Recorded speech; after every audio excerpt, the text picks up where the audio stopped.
first talk about the sales budget. The sales budget estimates sales revenue by time period. The most often used sales budgets are on monthly, quarterly, or annual basis. The sales budget is aggregated with many potential components. Sometimes you will see sales budgets that's broken down by product line. Another way in which firms break down sales budgets is by sales team, department, or geographic area. Also, a major focus in sales budgets is trends and trend analysis.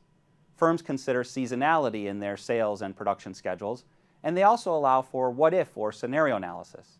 Many times managers will create a worst-case scenario budget, a best-case scenario budget, and a most expected scenario budget. So let's consider Hogarth Incorporated's sales budget. Hogarth creates sales budget by quarters.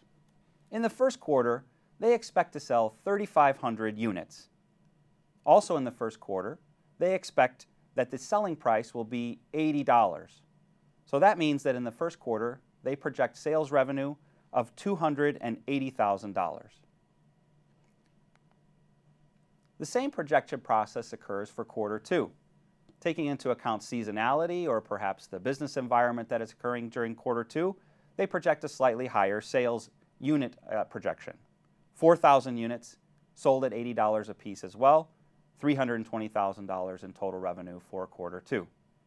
And the same projection process occurs for quarter three and quarter four, so that for the entire year, Hogarth projects $1,240,000 in sales. As you will see, the sales budget will serve as the heart of the overall master plan and will flow into the production budget and other component budgets as well.